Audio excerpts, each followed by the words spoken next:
అందరికీ నమస్కారాలు ఫ్రెండ్. ఈరోజు మనం ఒక కొత్త వీడియో చేస్తున్నాం. అదే వెబ్ 1.0, వెబ్ 1.2.0, వెబ్ 3.0 నిర్వచనాలు, తేడాలు, వాటి సారూప్యతలు గురించి తెలుసుకుందాం ఫ్రెండ్. అందుకన్నా ముందు అందరికీ నమస్కారాలు. నేను వచ్చేసి మీ బ్రదర్, మీ ఫ్రెండ్ దాసరి మల్లేష్ ఫ్రమ్ హైదరాబాద్ నుంచి. ఫ్రెండ్, ఈరోజు ఈ వీడియో ద్వారా మీకు కొన్ని కొత్త విషయాలు, కొన్ని కొత్త పదాలు మీకు తెలిసి ఉండొచ్చు, అయినా కానీ కొందరు తెలియకపోవచ్చు. అయినా కొత్త పదాలు ఈరోజు మీరు తెలుసుకోబోతున్నారు, వినబోతున్నారు. అందుకే ఇది అర్థం కావాలంటే పూర్తిగా ఈ వీడియో చివరి దాకా చూడండి, ఎక్కడ మధ్యన స్కిప్ చేయకండి.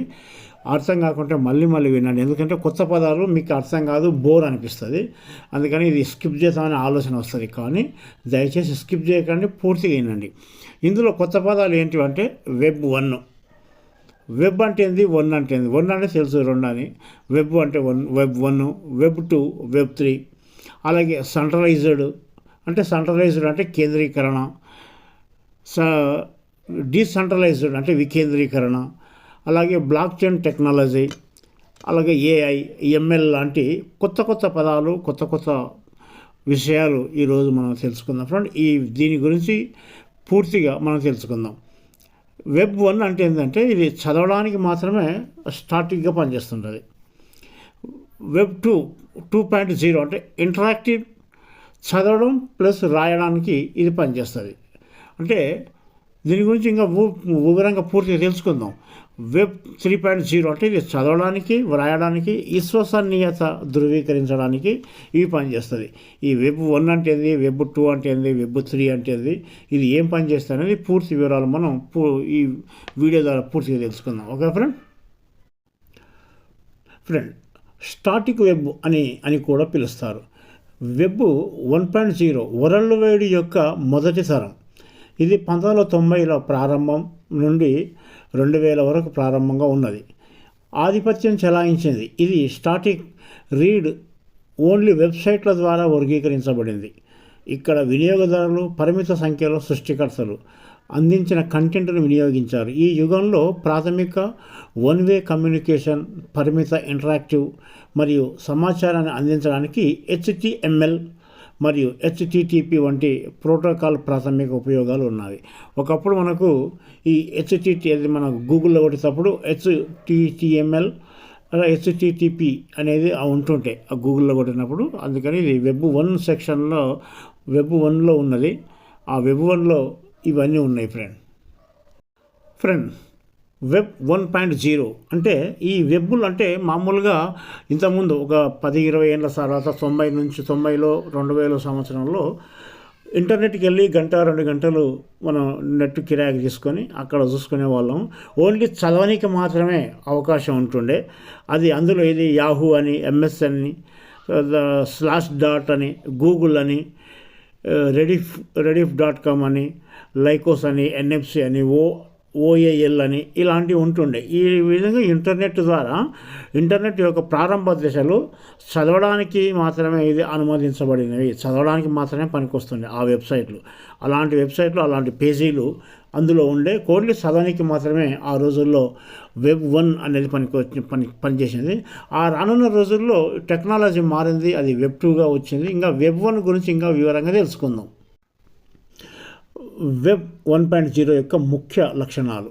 Static content. వెబ్సైట్లు స్టాటిక్తో నిర్మించబడ్డాయి. డిజిటల్ బ్రోచర్ల వంటి పేజీలు వినియోగదారు పరస్పర చర్య తక్కువగా అసలు లేకుండా లేదు. వినియోగదారుడు రూపొందించబడిన కంటెంట్ లేకుండా వన్-వే కమ్యూనికేషన్ ప్రవాహం. వెబ్సైట్ యజమాని నుండి నిష్క్రియాత్మక వినియోగదారుగా వ్యవహరించే వినియోగదారు వరకు సమాచారం ప్రధానంగా ఒకవైపు ఉండేది. ఇది ఒకవైపు నుంచి మాత్రమే ఉండేది ఫ్రెండ్. అందుకని మరింత పరిమిత సృష్టికర్త బేస్. తక్కువ సమయంలో ప్రజలు మరియు కంపెనీలు ప్రధానంగా వినియోగదారులైన అత్యధిక మంది వినియోగదారుల కోసం కంటెంట్ను సృష్టించారు. ఓన్లీ కంటెంట్ను సృష్టిస్తే అందులో నెట్కి వెళ్ళి వెబ్సైట్ ఓపెన్ చేసి ఓన్లీ చదవడానికి మాత్రమే ఇది పనికొచ్చేది వెబ్ 1.0 అనేది. అలాగే ప్రాథమిక వెబ్సైట్లు, ప్రాథమిక HTML వంటి సాంకేతికలు, హెచ్టిటిపి మరియు యూఆర్ఐలు సరళమైన వెబ్ పేజీలు అందించడానికి ఉపయోగించబడ్డాయి. మరియు సైట్లు తరచుగా వినియోగదారులకు సమాచారానికి కనుగొనడంలో సహాయపడడానికి డైరెక్టరీలను కలిగి ఉండేవి. చదవడానికి మాత్రమే.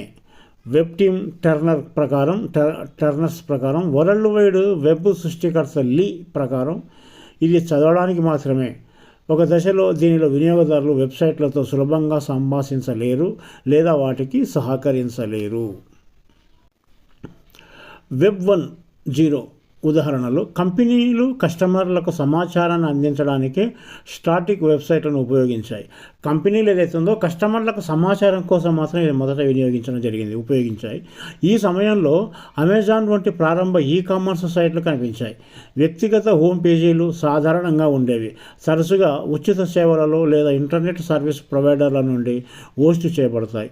అది ప్రాథమిక బ్రౌజర్, గేములు మరియు సరళమైన ఫ్లాష్ ఆధారిత పరస్పర చర్యల యుగం. వెబ్ 1.0 అనేది వరల్డ్ వైడ్ వెబ్ పరిణామం యొక్క మొదటి దశను సూచిస్తుంది.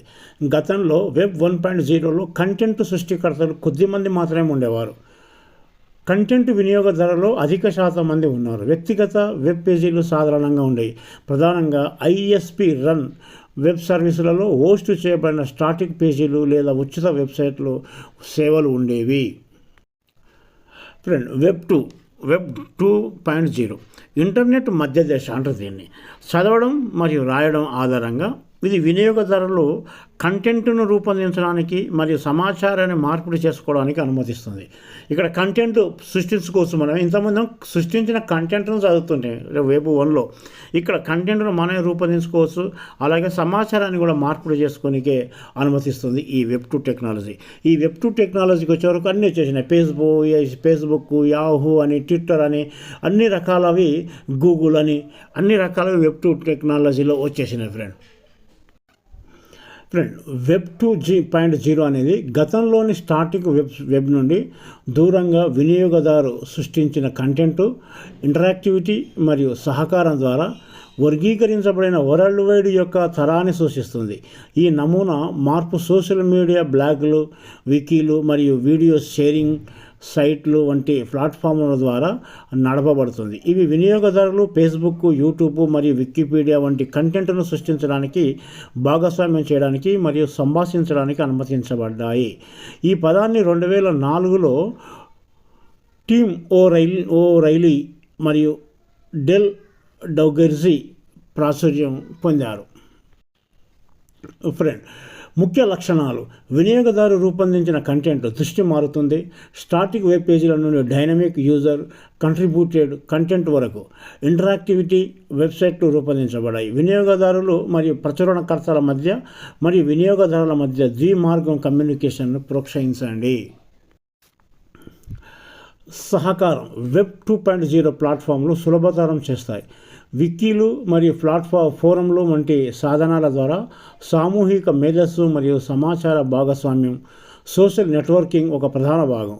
ఉమ్మడి ఆసక్తులు ఉన్న వ్యక్తులను కనెక్ట్ చేయడానికి మరియు వారు కమ్యూనికేట్ చేయడానికి వెబ్ను ఉపయోగించడం. భాగస్వామ్య సంస్కృతి: వినియోగదారులు ఇకపై న్యాయంగా ఉండరు. సమాచార వినియోగదారులు కానీ దాని సృష్టి మరియు వ్యాప్తిలో చురుకైన భాగస్వాములుగా ఉంటారు. ఉదాహరణలు: సోషల్ మీడియా ప్లాట్ఫామ్లు, Facebook, Twitter, LinkedIn, video sharing సైట్లు, యూట్యూబ్, బ్లాగింగ్ మరియు కంటెంట్ నిర్వహణ వ్యవస్థలు, వర్డ్ ప్రెస్, సహకార విజ్ఞాన స్వరస్వాలు, వికీపీడియా, ఫోరం మరియు సందేశ బోర్డులు, అంటే SMS ఉంటాయి కదా, SMS చాటింగ్ చేసేది, SMS ఇవన్నీ ఉంటాయండి ఇక్కడ. ఇప్పుడు నడుస్తున్న వ్యవస్థ ఏదంటే వెబ్ 3 టెక్నాలజీ. వెబ్ 3 మనం ఎక్కువ అంటున్నాం. అసలు ఈరోజు ఈ వీడియో చేయడం కారణం ఏంటి అంటే, ఇవాళ మనం వాడే బ్లాక్ చైన్ టెక్నాలజీ కానీ, వెబ్ 3 టెక్నాలజీ కానీ ఈరోజు మనం మెటావెల్లో వెల్బిడ్ CS కాయిన్ కోసం వాడుతున్నాం. కాబట్టి అది అర్థం కావాలంటే ఫస్ట్ ఇది అర్థం కావాలి. అసలు వెబ్ 1 అంటే ఏంది, వెబ్ 2 అంటే ఏంది, వెబ్ 3 అంటే ఏంది, ఇది అర్థం కావాలన్న ఉద్దేశంతోనే నేను మీకు ఈ వీడియో చేయడం జరుగుతుంది. దయచేసి ఏంటంటే, ఇందులో మెటావెల్లో ఉన్న వాళ్ళు ఉన్నారు, ఈ వీడియోస్ వినేవాళ్ళు, మెటావెల్లో లేని వాళ్ళు ఉన్నారు. మెటావర్స్లో ఉన్నవాళ్ళు వాళ్ళ టీం కోసం ఈ వీడియోను షేర్ చేయండి. వాళ్ళ టీంకు ఉన్న వాళ్ళు ఎవరైతే ఉన్నారో లైక్ చేయమని చెప్పండి, టీంకు షేర్ చేయమని చెప్పండి. అసలు వెబ్ 1 అంటే ఏంది, వెబ్ 2 అంటే ఏంది, వెబ్ 3 అంటే ఏంది, బ్లాక్ చైన్ టెక్నాలజీ అంటే ఏంది, డీసెంట్రలైజ్డ్ అంటే ఏంది, సెంట్రలైజ్డ్ అంటే ఏంది, ఇవన్నీ తెలుసుకోవాలి కాబట్టి ఈ వీడియో చేయడం జరుగుతుంది ఫ్రెండ్. వెబ్ 3.0 అంటే ఇంటర్నెట్ యొక్క తాజా దశ. బ్లాక్ చైన్ వంటి సాంకేతిక పరిజ్ఞానం ద్వారా వికేంద్రీకృత అంటే డీసెంట్రలైజ్డ్ నెట్వర్క్ ఆధారిత డేటా, సమాచారం మరియు ఆస్తి స్వీయ యాజమాన్యాన్ని సాధించవచ్చు. ఇక్కడ ఏదంటే డీసెంట్రలైజ్డ్, బ్లాక్ చైన్ టెక్నాలజీ, ఇవన్నీ డేటా ఆధారిత సమాచారం కూడా మనం ఇక్కడ స్వీకరించవచ్చు, యాజమాన్యానికి స్వీకరించవచ్చు. కాబట్టి వెబ్ 3 టెక్నాలజీ గురించి ఇక్కడ మనం వివరంగా చెప్పడం జరుగుతుంది ఫ్రెండ్. వెబ్ 3.0 అనేది ఇంటర్నెట్ యొక్క కొత్త వికేంద్రీకృత పునరుక్తి కోసం ఒక భావన. అది వినియోగదారులకు ఇది వారి డేటాపై మరింత నియంత్రణను ఇవ్వడానికి బ్లాక్ చైన్ మరియు ఆల్ వంటి సాంకేతికతను ఉపయోగిస్తుంది. ఇక్కడ ఏదైతే ఉందో వినియోగదారులకు మరింత నియంత్రణ ఇవ్వడానికి, అంటే డేటా నియంత్రణ, వాళ్ళ డేటాను భద్రంగపరచడానికినే ఇది పనిచేస్తుంది ఫ్రెండ్. ఎందుకంటే బ్లాక్ చైన్ టెక్నాలజీలో ఉంటుంది వాళ్ళ డేటా కాబట్టి ఎలాంటి ఇబ్బంది లేదు, ఫుల్ సెక్యూరిటీగా ఉంటుంది. కేంద్రీకృత కంపెనీలచే డేటా నియంత్రించే ప్రస్తుత వెబ్ 2.0. ఈ 2.0 అనేది కేంద్రీకృత కంపెనీలు, అంటే ఒక వ్యక్తి భాగస్వామ్యం మీద ఆధారపడే అవి వెబ్ 2 టెక్నాలజీలో ఉంటాయి. అదే వెబ్ 3 టెక్నాలజీలో వచ్చేసి బ్లాక్ చైన్ టెక్నాలజీలో ఉంటాయి. అందుకని వెబ్ 3 అనేది వినియోగదారులు వారి డేటాను కలిగి ఉండే మరియు నిర్వహించే బహిరంగ కమ్యూనిటీ ఆధారిత వాతావరణంగా ఉండాలని లక్ష్యంగా పెట్టుకుంది. కీలక సూత్రాల్లో వికేంద్రీకరణ, డీసెంట్రలైజ్డ్, ఎక్కువ వినియోగదారు గోప్యత మరియు మరింత తెలివైన మరియు వ్యక్తిగతీకరించిన వెబ్ అనుభవంగా ఉన్నాయి. ఇక్కడ వెబ్ 3 టెక్నాలజీలో డీసెంట్రలైజ్డ్ సిస్టమ్ ద్వారా, బ్లాక్ చైన్ సిస్టమ్ ద్వారా ఏదైతే ఉందో వ్యక్తి విషయాలు గోప్యతగా ఉంటాయి, రహస్యంగా ఉంటాయి, సీక్రెట్గా ఉంటాయి. అందుకే ఇది ఏంటంటే బ్లాక్ చైన్ టెక్నాలజీలో ఉంటుంది వెబ్ 3 అనేది. వెబ్ 2 అనేది సెంట్రలైజ్డ్, అంటే ఒక వ్యక్తి సామ్యం మీద, ఒక వ్యక్తి మీద ఆధారపడి ఉంటుంది ఫ్రెండ్. అందుకే వెబ్ 2కు వెబ్ 3కి వ్యత్యాసం ఇదే ఫ్రెండ్. వెబ్ 3 యొక్క ముఖ్య అంశాలు: వికేంద్రీకరణ, డేటాను నిల్వ చేయడానికి బదులుగా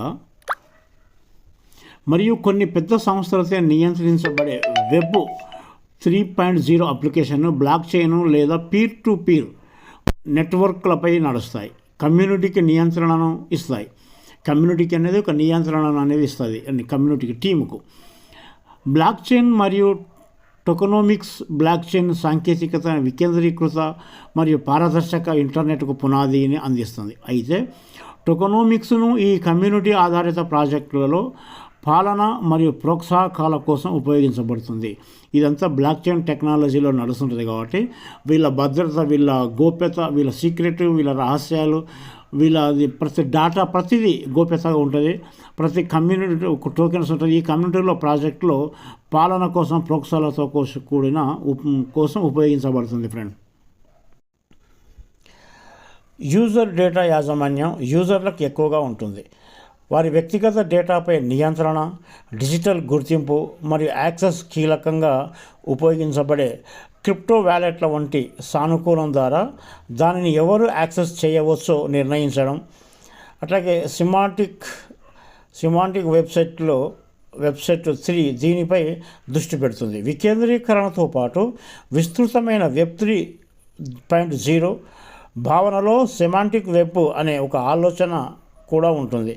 ఇక్కడ డేటా కంప్యూటర్లు అర్థం చేసుకోగలిగే విధంగా నిర్మాణాత్మకంగా ఉంటుంది. అది మరింత తెలివైన మరియు సందర్భోచిత అనుపాదాలను అనుసరించాల్సిన దారితీస్తుంది. ఆర్టిఫిషియల్ ఇంటెలిజెన్స్, ఏఐ, మనం స్టార్టింగ్లో మాట్లాడుకున్నాం. ఏఐ అనేది ఆర్టిఫిషియల్ ఇంటెలిజెన్స్, ఏఐ మరియు మిషన్ లెర్నింగ్, ఎంఎల్, ఈ సాంకేతికతలను వెబ్ 3.0 యొక్క స్మార్టర్ ఇంటర్నెట్ లక్ష్యానికి కీలకం. అక్కడ అప్లికేషన్లు మానవుల మాదిరిగానే సమాచారాన్ని ప్రాసెస్ చేయగలవు మరియు అర్థం చేసుకోగలవు కూడా. వెబ్ 1.0 మరియు వెబ్ 2.0లను నుండి ఇది ఎలా భిన్నంగా ఉంటుంది? వెబ్ 1.0 స్టాటిక్ వెబ్ వినియోగదారులు ప్రధానంగా సమాచార వినియోగదారులుగా ఉండే స్టాటిక్ వెబ్సైట్లుగా ద్వారా వర్గీకరించబడింది. వెబ్ 2.0 అనేది సోషల్ వెబ్. ప్రస్తుతం ఇంటర్నెట్ ఇది డైనమిక్ మరియు ఇంటరాక్టివ్ కానీ వినియోగదారులు కంటెంట్ను ఉత్పత్తి చేసి కేంద్రీకృత ప్లాట్ఫామ్లపై ఆధారపడుతుంది. కేంద్రీకృత అంటే సెంట్రలైజ్డ్ ఆధారపడుతుంది మరియు కంపెనీలు డేటాను నియంత్రిస్తాయి. వెబ్ 3.0 అంటే వికేంద్రీకృత డీసెంట్రలైజేషన్ మరియు తెలివైన వెబ్. వెబ్ 2.0 యొక్క వినియోగదారు సృష్టించిన కంటెంట్ను వికేంద్రీకరణ, నిఘా మరియు వినియోగదారు యాజమాన్యంతో కలవడం దీని లక్ష్యం. Okay friend, web 1, web 2, web 3 ఇది ఏ విధంగా పనిచేస్తాయి, ఇలా మనకి ఎందుకోసం పనిచేస్తాయి అంటే వివరంగా చెప్పాను నేను అనుకుంటున్నాను. ఇంకేమైనా డౌట్ ఉంటే నాకు ఈ నెంబర్కు ఫోన్ చేసి సంప్రదించండి. కానీ వెబ్ 3 అనేది బ్లాక్ చైన్ టెక్నాలజీలో ఉంది.